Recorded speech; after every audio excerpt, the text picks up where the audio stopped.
Ahí está Ceci Devana. ¿El presidente qué dice? Hace segundos nada más, José, el presidente escribe: hola Nachito y cómplices, les paso algo del Código Penal. Y cita el artículo 194, que dice: el que, sin crear una situación de peligro común, impidiere, estorbare o entorpeciere el normal funcionamiento de los transportes por tierra, agua o aire, o los servicios públicos de comunicación, de provisión de agua, de electricidad o de sustancias energéticas, será reprimido con prisión de 3 meses a 2 años. Bueno, y si mirás la cadena, después mostrarnos, Larissa, toda la cadena de tweets que está haciendo el presidente, digo, en modo avión, ¿no? En modo avión, no, me refiero, es literal porque está yéndose Está en vuelo ya a la cumbre de ni más ni menos que el Tea Party, ¿no? Exactamente, Washington, mañana a las 3 de la tarde, hora de Estados Unidos, 5 de la tarde, hora nuestra. Milei va a estar exponiendo ahí, es uno de los oradores principales, ¿no? Va a ser, tengo unos detalles de lo que va a decir allá, va a ser un discurso más bien técnico, un discurso que está vinculado con la situación. Fíjate, porque cuando va a esta Feria Forexport habla más en modo presidente pero economista de la regulación de los monopolios y por qué no sirven. Mirá que te tira. Otra bomba. La señora que nos está mirando en su casa dice, ¿Qué pasó? va a hablar de eso. Va a su discurso, acuérdense que se los anticipamos aquí en la pantalla de La Nación Más. Saludo a todos rápidamente. Damián Dipache, Noche Caliente, ¿cómo estás? ¿Cómo estás, José? Un placer estar acá. Facundo Nejamkis, buenas noches. Hola, José, ¿cómo estás? Cara menos conocida, pero tema muy profundo, que es el de Francisco Salles. Francisco, bienvenido. Gracias. Economista ecuatoriano, uno de los arquitectos de la dolarización de Ecuador, uno de los hombres que estuvo allí de los cerebros de la dolarización. Ceci, arranquemos con vos, pero repasando lo que pasó con el presidente durante los últimos minutos. Repasamos el timeline del presidente Javier Milei con varios retweets y varios protagonistas, ¿no? Por un lado, Felipe Núñez lo repostea, en este caso el presidente, dice: la nación no está incumpliendo de ninguna manera con la provincia de Chubut. Exacto, y cita ahí a Toto Caputo, ¿no? Que antes veíamos, vos citabas lo que tuiteó el ministro de Economía, bueno, acá agraviando a la figura de Nacho Torres, ¿no? Esto es muy duro, recordemos, Nacho Torres, figura de la nueva política, ¿no? También absolutamente, y una figura con la que el gobierno mantuvo contacto aún en los momentos más difíciles de la discusión, porque además tenían un diálogo institucional en lo que era la cooperación de nación con la provincia de Chubut por los incendios en Parque Nacional Los Alerces. El diálogo entre Guillermo Francos, que estuvo hoy acá hablando del tema, y el gobernador Torres era permanente por ese motivo, más allá de lo político. Bueno, Facundo Nejamkis, esto que estamos viviendo, ¿qué significa? Es una vuelta más del juego, ¿no? Yo recuerdo cuando fracasó la ley Ómnibus, el ministro de Economía señaló que como el ajuste no se iba a poder resolver con algunos de los aspectos fundamentales que tenía aquella ley, recuerdo por ejemplo el tema de retenciones y demás, no recuerdo en este momento exacto qué características tenía ese paquete fiscal, entonces dijo el ajuste se va a hacer igual, la dimensión y el tamaño va a ser el mismo, lo van a tener que pagar las provincias. Alguien va a tener que pagar el ajuste, él lo señaló, lo dijo públicamente, me acuerdo, esa misma noche.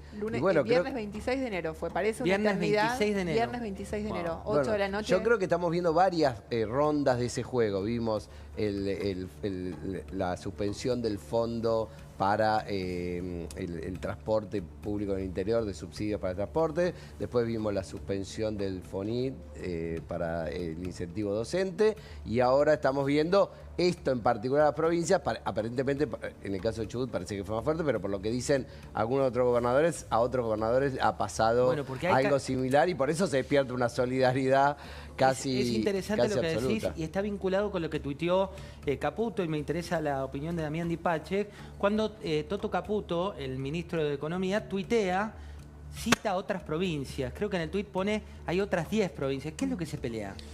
¿Qué pasa? La realidad que los fondos, las transferencias discrecionales el año pasado, en algunas provincias llegaron a representar el 12% de los ingresos totales. Ejemplo, La Rioja, Buenos Aires 9,6%, las discrecionales. Esta que recién Martín Bennett dice, no podemos emitir para seguir sosteniendo la inflación que tenemos en Argentina. Pero además, las transferencias, las que se coparticipan, las coparticipables, en algunas provincias representan el 80% de sus ingresos totales. Y en muchas provincias como esta, también dependen los sueldos. los sueldos de esas Bueno, ahí está el tema, ¿no? Y también en muchas provincias, como lo decíamos recién, son gobernadores nuevos que están recién desembarcando y ya se dan vuelta y no tienen fondos. Ahí está, mira, hay otras 10 provincias que tienen deuda con el fondo fiduciario. Haremos el cruce en los próximos minutos de quiénes son esas provincias, ¿no? Igual, porque también... igual ahí hay una situación. La situación del superávit fiscal y primario y financiero que se dio en enero está bastante endeble. Porque no es que el gobierno dice, bueno, esta batalla la tengo ganada. De hecho, la recaudación ahora en febrero está cayendo en términos reales.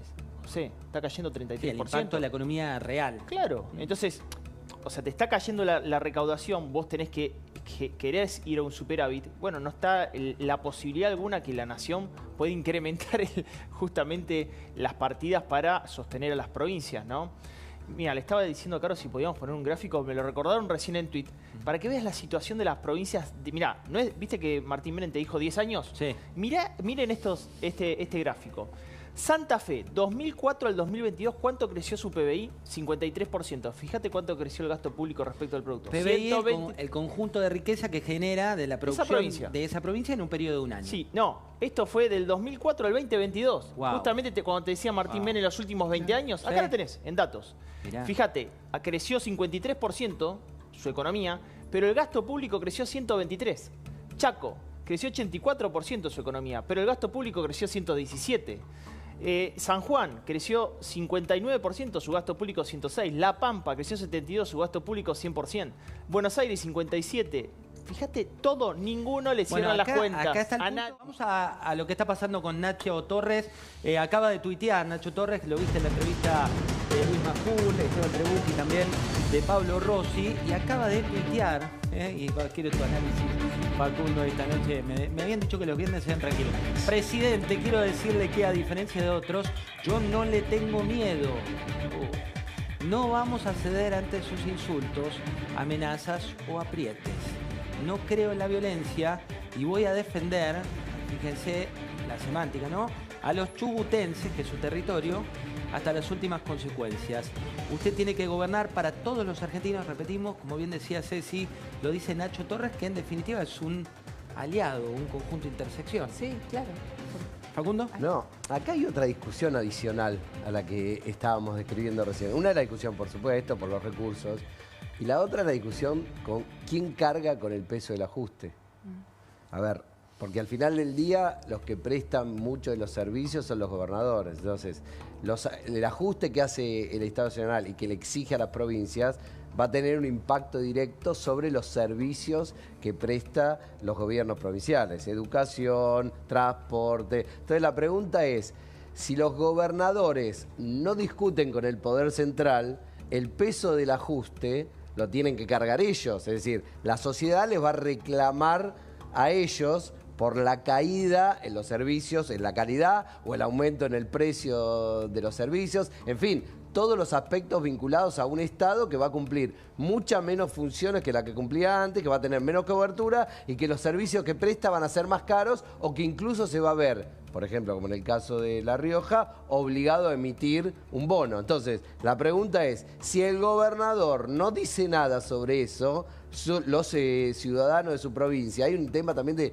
supervivencia política, le van a reclamar a cada gobernador que defienda su pago. Que defienda, no, directamente cargarle, chico, directamente le van a cargar el deterioro del servicio. Entonces, digamos, acá la pregunta es, o no dicen nada y se ponen de espalda a su sociedad, o se ponen delante de su sociedad y se ponen a la cabeza del reclamo. Esto desata, en mi entender, una dinámica muy compleja, que es una dinámica de conflicto entre la nación y las provincias, que es muy difícil saber dónde puede parar y que tiene un impacto central en el Congreso. ¿Y por qué digo que tiene un impacto central en el Congreso? Porque en Argentina los congresistas, todos sabemos, los diputados y los senadores, son representantes, por supuesto, del pueblo, los primeros, de las provincias después, pero los gobernadores cumplen un rol clave en el armado de esas listas. Y por lo tanto, ese enfrentamiento deriva para mí en una situación de mucho más trabas y dificultades para aprobación de leyes en el Congreso. Es decir, una de las cuestiones fundamentales, acá la pregunta es, más a los economistas que a los politólogos, es la siguiente. Se la damos a usted. Supongamos que el presidente Milei está desarrollando un programa que económicamente está destinado a tener éxito, va a funcionar. que el ajuste que él reclama produce esa B corta y después del valle, ¿no? Como le dicen, viene la subida y la Argentina empieza a crecer. ¿Ese crecimiento es solo, digamos, atribuible a ese programa económico o necesita un contexto de normas institucional que también promueva inversión? Es la marcha del león.